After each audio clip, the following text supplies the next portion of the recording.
Please be advised, we are not mental health professionals. Any information shared in this podcast is from our own personal experiences and should not be seen or taken as any form of medical or professional advice. Okay, let's go.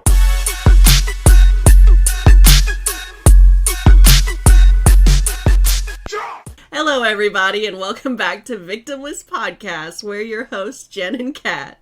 Hi, guys. Thanks for those who've joined us already and all of those new to the channel. Of course, if you're new, give this a thumbs up, like and subscribe, and yeah, come join us on the journey. Thank you for joining us. Today is March in the year of our Lord 2024, and we're going to change it up a little bit today with a bit of a Q&A. Jen, let's get to know you. How was your week? What did you get up to? I'm getting my garden together, so we'll be planting some seeds today. I've got some little seedlings that I'm getting from a friend too. I'm gonna run over there and pick up some seeds and some seedlings and just kind of go through what I have and get that all started, and you know, just the standard day to day.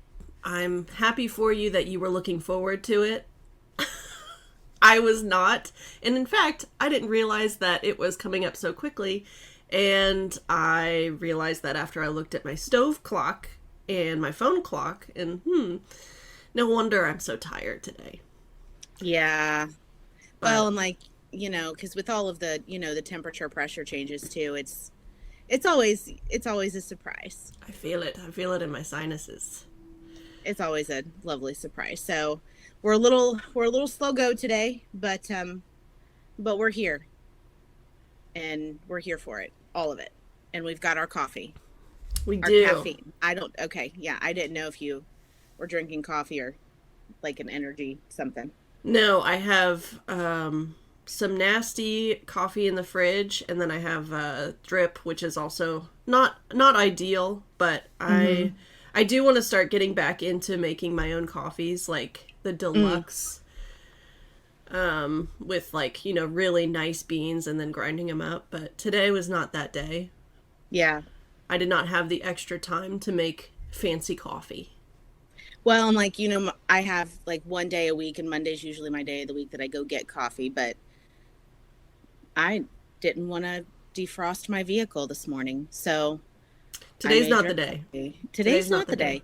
But I do, that did remind me. I'm glad that you mentioned that, because I do need to get more beans from, there's a lady locally who roasts them, or the beans. Yeah.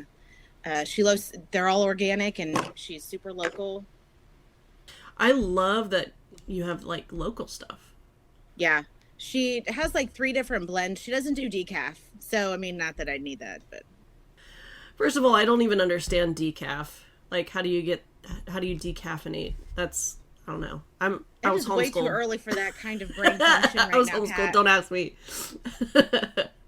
You're more out of it than I am, and I'm over here like, we cannot do Monday math. So Monday math is not it. No, not even on a good day. I don't know, but I mean, I know people who drink. You know, I've had it before, thinking like, oh, it's just a little. No.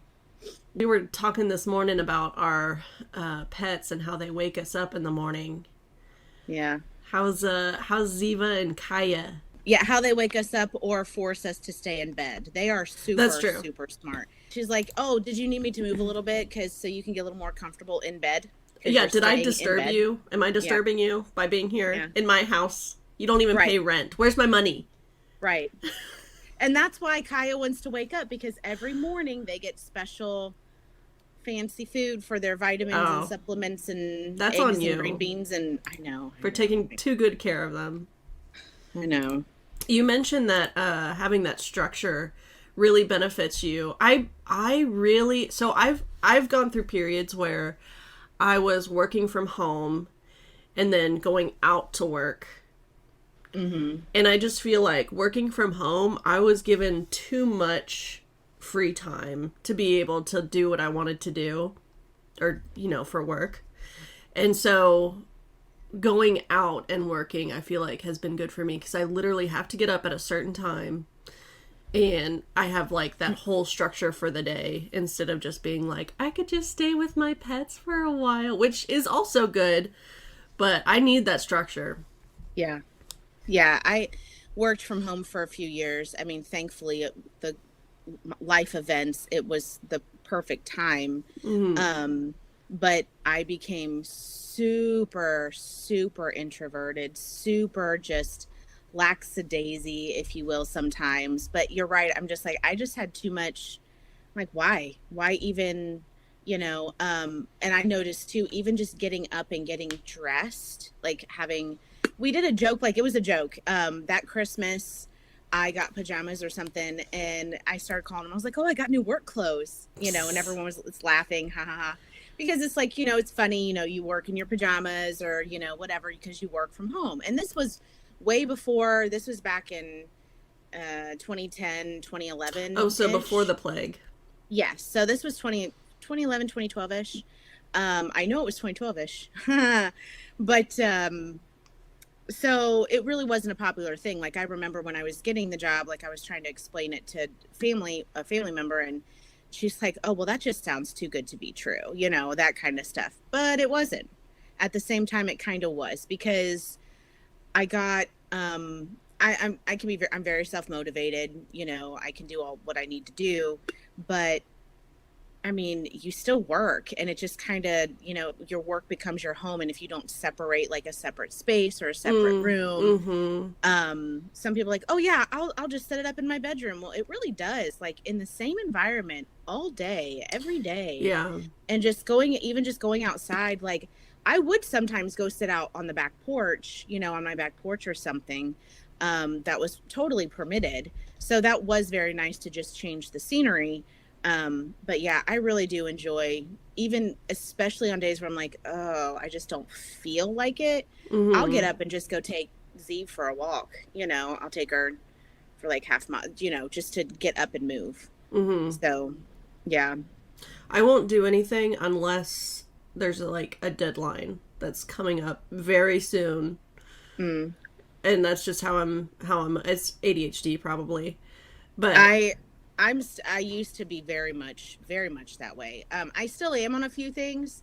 And I think a lot of it is just as I rewire my cognitivity. Is that a word? Cognitivity? Yeah, that is. Oh, yeah. I don't know. So the caffeine's caught up with my brain, just not like the processing. Yeah, the words, just not the processing.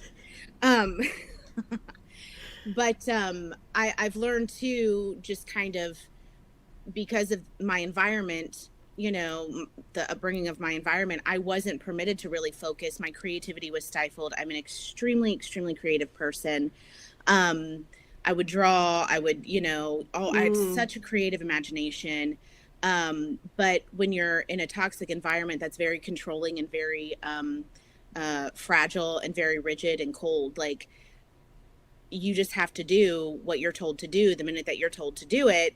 And you're just it's just kind of put on the back burner. So drop everything. Yeah. It's that part of that yes mentality, like I'll do it, that fixer, that people pleaser mentality kind of thing. And so I mean, I would be interested in things, but it's not that, I mean, like I did synchronized swimming. I was a synchronized swimmer for a year. Oh, that's right. Soccer. You put the Jell-O in your hair. Yes, the Knox gelatin in our hair to keep it styled. I see these videos on TikTok where they're like, they're tapping their hair.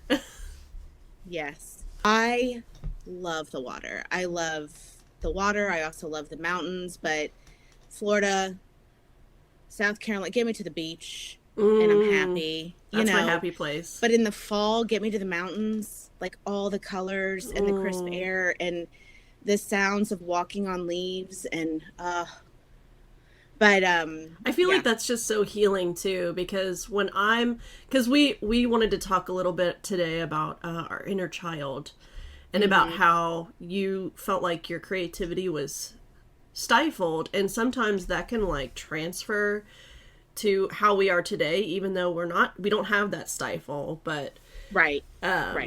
yeah, just going out and being in nature for me is really helpful to just reset myself if I'm having a really bad day, and changing that scenery, like you said. Yeah, there was a group of friends back in the day that every Sunday after church we would go hike at like Yellow Springs or Glen Helen, something like that. But we would go to the bagel shop and eat, and then we'd go find a place to go hike, and just being outside, you know, yeah, there is something extremely healing about it, and I've always been a very like sensitive to sensations like tactile, sound, touch type of thing. But I've never been like diagnosed with anything, and I don't just believe in diagnosing little things. I do believe that we're a product of our environment. It doesn't necessarily mean we need, there are Also, things we can change. talk to a doctor if you feel like you need help Absolutely. with that. But Absolutely. I'm not one to diagnose myself or anything like that. But yeah, it's just I always have been, but that was probably because of the sensitivity of the environment as well. So a little bit about me. Growing up, always been into crazy, like creative arts. I did theater arts in high school. Always been interested in I used to, draw a lot. I've always been interested in music, entertainment, all those things. But unfortunately, it's not that I didn't have support. I had momentary support. Like I had just enough. And I don't want to sound ungrateful, because that's not what I mean. What I mean is, if you brought it up again, like say they did an action of like, hey, I'm interested in possibly taking some acting lessons. My mom took me to this thing. It was just this group. Like looking back now, we can see that it was probably one of those Holiday Inn scams. Remember those, like in the 90s or Holiday Inn scams? Yeah, they would all meet at in the conference room of the Holiday Inn or something. I don't know. Maybe I'm aging myself, but anyway, you go in and write down your stuff, and it's just like not necessarily be discovered, but like the first step towards putting your foot in the industry. And I never wanted to do it because I wanted to be famous. Initially, like I shouldn't say never. Like that's always, I feel like us, like being noticed and being known would be fantastic. But as you age and mature, you realize, oh, maybe I was protected from a lot of stuff. Like you get no privacy, you get no, Actually, I don't want to be observed today or at all, maybe for a while. Right. Right. Actually, I would like to be able to go sit and eat in a restaurant by myself, in peace. Because of course, where I live, I mean, you see them frequently and you just be respectful. So so she did take me, and then that's it. Like, it was just like an actionable, like, well, did I not? So it was something that was used later again against, like, I took you to that thing, remember? Type of thing. So it was very, I don't know the right word I'm looking for necessarily. Or just like, if they gave you something or did something for you, they would use it later and be like, I did this. Or you should be more thankful because I do this, and this.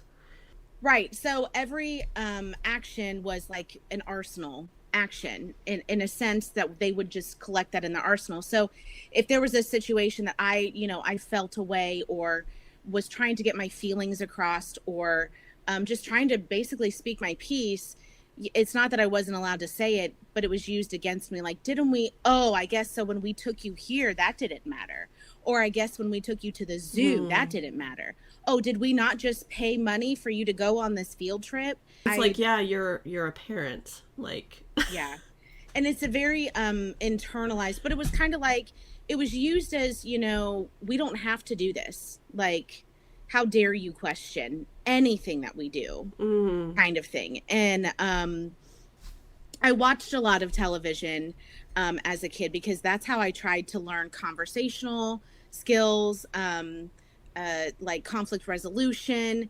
And that also hindered me because I would do what I would see on TV and then it would come back to bite me in the butt sometimes, in real life, because it wasn't a healthy, cultivating conversational environment. But I mean, there was love, but honestly, my whole idea of love was completely skewed.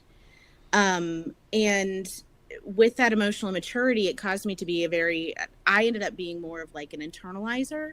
So basically, sit down, shut up, and you've got to self-process, which leads to the self-sabotage, which leads to all the panic and all of the anxiety, which is why I'm saying, like, I don't ever want to self-diagnose or anything like that. And we're not therapists. We've already said that before. We're not here to diagnose anyone. But that's why it's really important to also do the work with a licensed professional in some fashion, because there are tools that can be used, whether for long-term or short-term, that, some people are very, very against it. But I'm telling you, like, as someone who used to be very against it, and not for any reason aside from, life experience, it's been super beneficial for me. And there's no shame in it. Whatsoever. There's no shame in it. But being an internalizer, I basically had to talk myself through, but because the talk I was getting was do better, do better, do better, you're horrible, that's how I received it. And that's the thing, where a lot of times when you bring it up in conversation or you try and talk about it, and I'm talking about like when you're growing up, when you have to be in that environment, it's used against you. So you try and figure out and internalize, how do I say it differently? How do I do this differently? But unfortunately, I mean, like it just wasn't healthy in the sense of, now I'm not here to be like, it was so bad and it was so woe is me. Pity me, woe is me. No, I feel bad for me. Yes. And I also understand that I was a toddler, adolescent, you didn't know any better. Yes. So there are things that I experienced in a way that may not have been meant to be that way, but because there wasn't that nurture behind it, that it wasn't received that way. It was received the opposite way. Yeah. And, I mean, it's, so I would internalize it and be like, I wish I wasn't so stupid. I wish I wasn't dumb, and I got called names by the people that were supposed to love me. My first nickname as a kid was Dum Dee Dum Dum, which sounds funny. Aww. But as a child, because I was always like the creative, imaginative, and I would just be walking down the street, and I would end up, I remember times where I remember one time we went to this dairy farm and they were laughing at me because they were sitting at a table over in the corner and I was hanging off some stranger's arm as a young, when you're a kid and you're hanging on your dad's arm and sitting on his foot. The gentleman was super nice. Like, he didn't, but me as a young child, when I looked up, that terrified me. I bet. And what they did was laugh at me. Like, how can you be based? So I felt like, how can you be so stupid to do that? But unfortunately, I didn't also have a healthy environment to be like, I feel this way, or I'm upset, because the response, not just to, well, didn't I do this and list out 100 things. The response was, oh, get over it. Oh, that's enough. Oh, please. You're so dramatic. And that's what they would tell. And that's the narrative that relatives received as well. Like, she's just our dramatic one. She's just over the top. She's just basically telling others my character instead of letting me develop as my own genuine character and person with my own values and my own, I was performing. It was a constant performance. And that's one thing too, that it's one thing to be like, oh, that's so cute, she's holding on to some other person, a stranger. Let's bring her back and tell her it's okay and teach her to like self-soothe, especially if she's upset. But they just laughed and was like, oh, probably, that's so cute. But they never taught you to regulate your emotions. Right. It was pretty much like, this is how you're going to feel. This is how you're going to feel. We don't want to help you learn to process the emotions in the way that you experience them as an individual. We're going to tell you, stop crying, stop being upset, and there's common phrases that a lot of us have heard, I'll give you something to cry about, or, da, da, da. But at the same time, those are just as bullying, and you know, those are just as like, but why are you crying? Like, if I'm crying because I didn't listen and I didn't get my way, that's one thing. But if I'm crying because I'm sad or I'm upset, or, you know, just because I have not experienced this experience and I'm upset, you're basically, again, telling me to sit down, shut up, you know? So what happens is I consistently give this appearance of being confident, like, well, maybe not so confident, but at least, well, maybe like of being put together. Like, she's got it all put together. I can't have a problem, which causes that cycle of like trying to be, it hurts every relationship. But at the same time, because I was never performing enough and I was constantly in a thought pattern of performance in order to gain acceptance, that hurt me in my dating life, that hurt me in my friendships, because I could never genuinely be like my authentic self. I would try and, I don't know, like emulate or mirror their actions as adults. And that's how I tried to cognitively like figure out how to grow up as a kid. And then if I asked them, exactly. And then if I asked another adult a question or this or that, like you know, there was one time I asked an adult, you know, how much do you make? And I was a child. My mom like ran a little daycare out of our house for a couple years. And I got like yelled at. I mean, Jennifer, you do not. I'm like, how was I supposed to know that? So reactive. Yes. Yeah. Yes. And that is one of the first things that I really wanted to work on myself, because that anxiety creates that reactivity, that panic creates that reactivity. And I've always tried to be very, very specific with kids and things like that. Like, hey, I'm sorry I got upset. You know, this is this. I always try and go back and explain to them, because because it hurt me that much. And it, you know, just to not be allowed that space and that freedom to feel safe. Well, talking about that inner child too, like, I feel like the person that was so scared growing up is like still in here. And sometimes I need to talk to that person and literally reteach myself how to self-soothe. More than just like going out and touching some grass. Like, I really need to like sit with that emotion and not like panic. Right. Which is what I, you know, that's how I was. I used to be like super, super extroverted and things like that. And I remember one of my old roommates, she goes, you really just like to be around people. But the reality was, the reason why I really like to be around people, I just wanted to have someone to talk to, or, you know, hang out with, or someone that made me feel like I was wanted. And that might sound melodramatic or so over the top, but that's the reality of how I felt. And what I will say, though, is I do understand, and that I will just reiterate, this is the importance as to why I feel like, you know, to include a licensed therapist as well, is learning that your parents' capacity and their emotional immaturity, that's not, you know, a negative, just say the word immature. It's a fact. If they don't know how to manage their emotions, they're not going to know how to help you manage your emotions, which did create an environment for me that was very much a survival mode. I used to write all the time when I was little. I wrote poetry, I'd write things, but you know, a third grader and a fourth grader shouldn't be sitting there thinking like, oh my gosh, I did that wrong. Am I going to get in trouble? They're sitting up there thinking about how horrible I am. I mean, like, legit, from before, you know, I want to say like third, fourth grade, I would get nosebleeds in the middle of class in fourth grade. I started getting nosebleeds in junior high. I had to carry saline with me.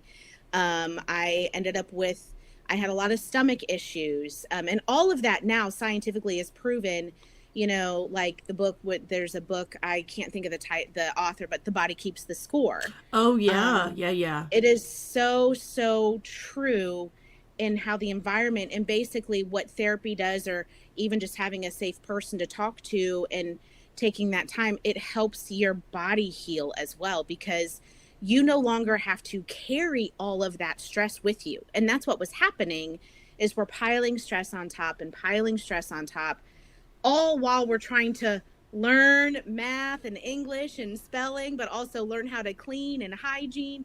So it is just a kerfuffle of chaos. Yeah, it explains my IBS, chronic IBS.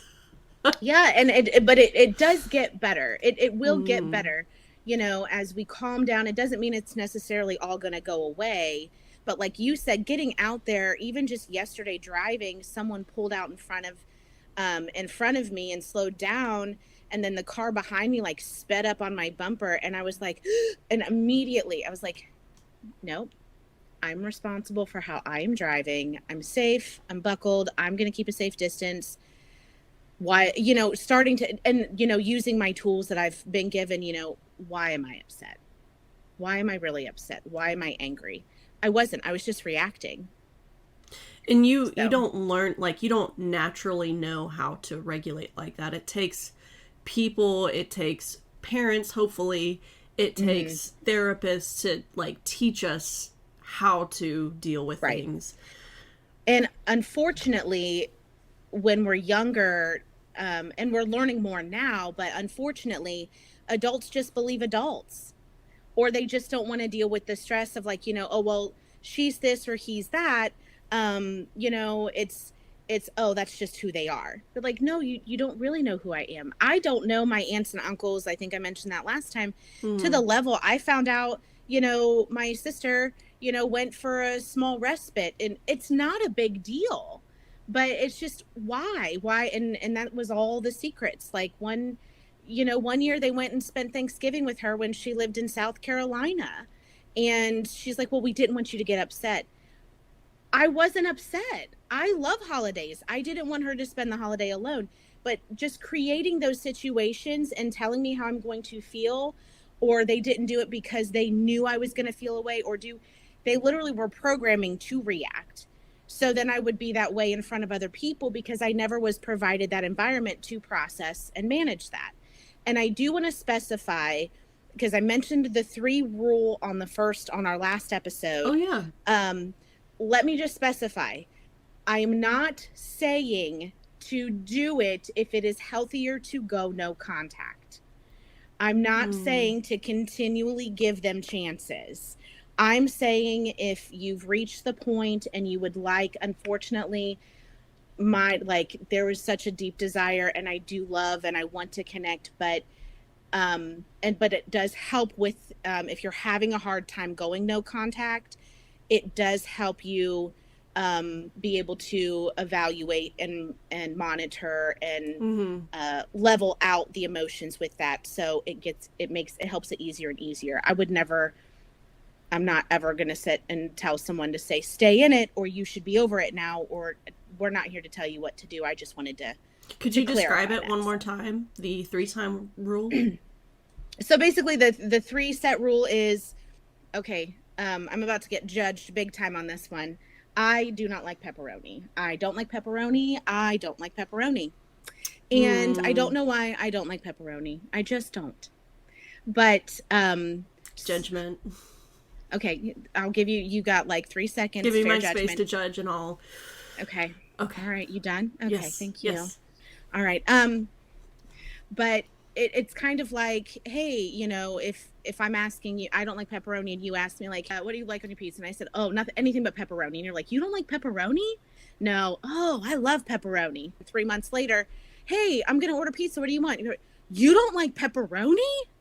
Oh, like you just completely not store it in your brain. I'm very forgetful though. So that is very forgetful, but also intentionally forgetful in the sense of, there was a situation recently where I had told them about some really severe weather stuff that had happened around where I grew up. And I get a response, what? You didn't know? Like, why would I know? I don't even live there. I'm letting you know. Not even so close you to can let there. Your friends and family know. Right. And then when I followed up and asked my mom, I'm like, so when did you guys hear about it? Oh, we heard about it when you heard about it. I'm like, then why even say that to make someone feel like they're, an idiot? That's got to be intentional, right? For not knowing it. And the response, 100%. And the response was, oh, you know him. He was just joking. Invalidation. You silly goose. Yes. Get over it. You're so overreactive. No, if it makes me feel stupid, then maybe care enough to understand that my feelings are just different than yours. And that 3 rule is okay. And then 3 months later after, and you look at me again and you're like, what do you want on your pizza? Mind you, we've had pizza 20 times at this point. And you're like, what do you want on your pizza? Well, anything but pepperoni. What? You get the drift. Like, it literally, that's that gaslighting. And that's what we're talking about. That's part of gaslighting. That's part of just, and also the projection of, well, I wouldn't feel that way. And I wouldn't. Well, you need to just you need to calm down. You need to do this. If I was you, I would do that. And so just a very immature emotional environment. And I bet, and I know growing up with some of that emotional immaturity does make you like question yourself, second guess yourself, and like you can't be your own person. All the time, because when you are your own person, you're criticized, you're made fun of because they don't understand it. And they did, and I didn't understand it until very recently, and it was very recently that they used to tell me all the time, you're a different person at school than you are at home. Yes, because at school I was allowed to be my authentic self, but it did stifle like my relationship life because I truly, truly to the core of my being did not feel that I was adequate enough for anyone, not just pretty or looks, not just that image, but as a human, it truly to my core, I felt like if I can't figure out how to perform or how I'm supposed to act as an acceptable human, because I was not accepted as my genuine human self for who I was, then no one's going to love me. And it's not that I haven't been in relationships. I've dated a few guys, but I have not dated in a while because it was healthy for me. But even then they say things like, well, we don't even ask you about that because every time we ask you, you get mad. So, and that was something that was going on in grade school. And I've had separate conversations with them saying, I'm not in high school anymore. I'm not in grade school anymore. Maybe ask me. But now, not to say, let me on the other side, like there were good. I mean, we went to Disney World. We went to, the local theme park for the summer. We got season.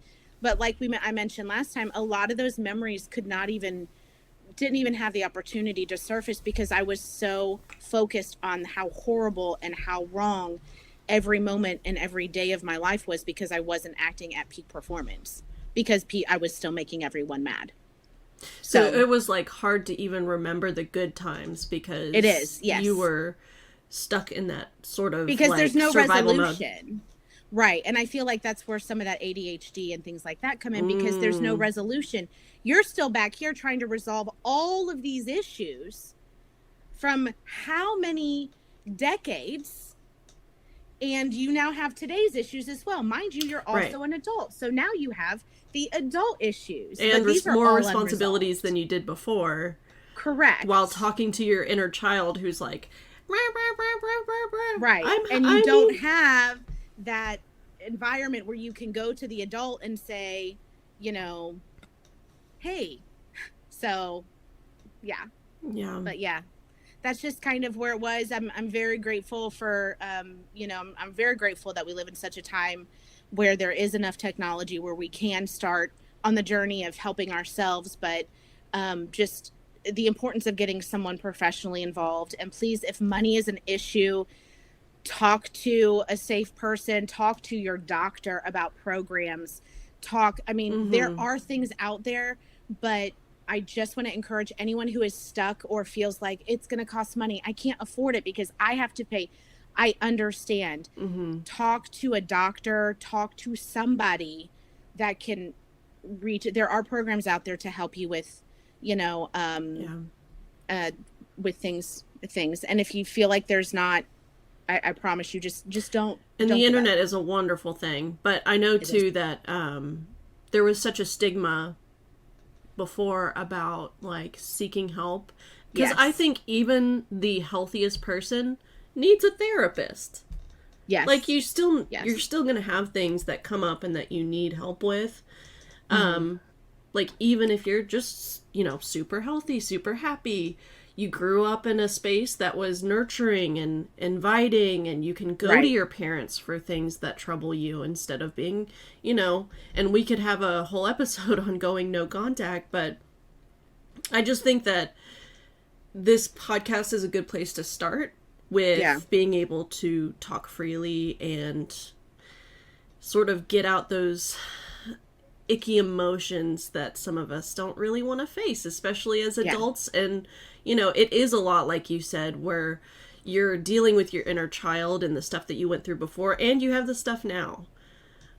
So we really do need each other, and that community is going to be so important. Yeah. Well, I was also born extremely premature. For that time, I had to have an operation immediately after being born. I heard that all the time growing up. I was 3 pounds, 7 ounces, Aww. you know, and I was in an incubator for 3 months. So even that mother-baby connection, so all of that from birth, I also have that on top of it, which is why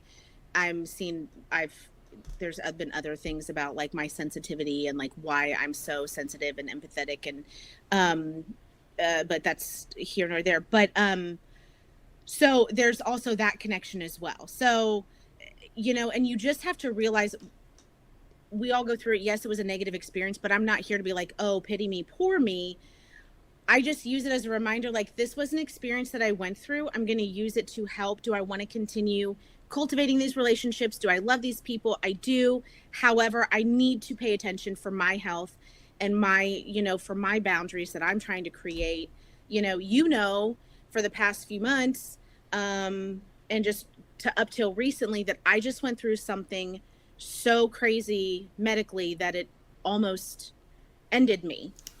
And it was very scary. Mm-hmm. Like, you were very scared for me. I was scared for me. But unfortunately, I don't have a group of people that I can go to and be able to say, hey, I'm dealing with this medically. They want to know, but that's to use for their own narrative and for their own attention. Because I did bring it up with my mom later. I've just learned to communicate a little bit differently. And I brought it up with her and I said, yeah, I had some pretty major medical stuff going on. Oh, what's going on? It's all done. It's over with. Oh, okay. Never mentioned again. And that's okay. That's okay. I'm not saying it like, oh, she never mentioned it again. No, that's what I'm creating. Like, I need it for my own peace of mind. I need it to be able to process my emotion. Like, they've consistently not been there emotionally. It's not that when I had to have surgery, it's not that I didn't have a place to go recoup. It's not that, I'm not saying that. But again, we're raised and we're so used to defending our actions and what we say if there's anything bad, because what you say and do will be used against you in the court of home. So, ooh.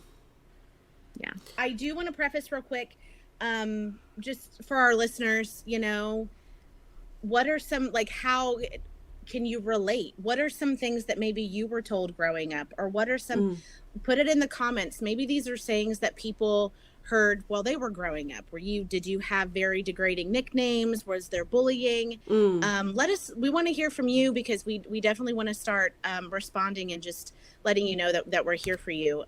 Or you can email us at victimlesspodcast@gmail.com. So what is on the menu tonight at Casa del Jenn?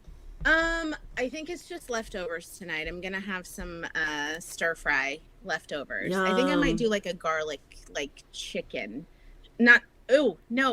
Garlic shrimp.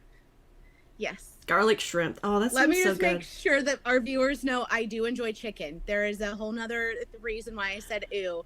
But I've been on a huge shrimp kick lately. So yeah, the plague has affected us all in terms of digestion as well. But yeah, I think I might do that, because I have a lot of things I want to get finished today before heading to work tomorrow. Sweet. We do want to hear from you, so please leave your comments. Do you have any questions for me? Like, do you have any questions from me specifically, individually? And also, maybe share some of your story if you can relate, how relatable. But we would just love to hear from you as well. We really want to get to know you guys, and thank you so much for being here. This is a place where we can just come together and really start that healing journey, or continue it if you've already started.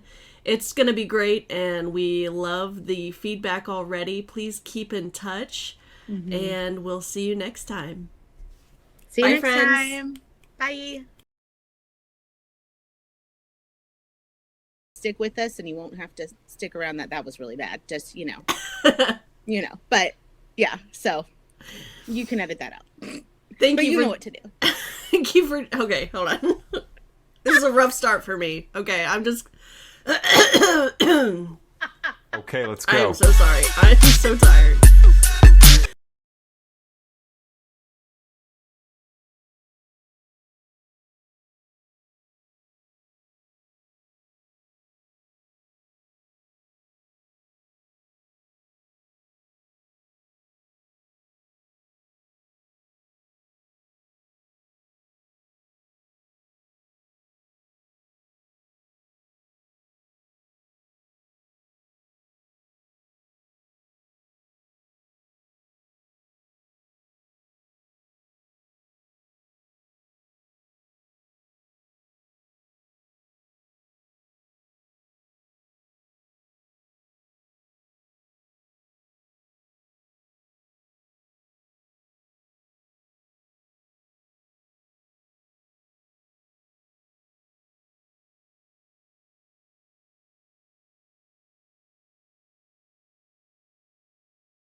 Okay, let's go.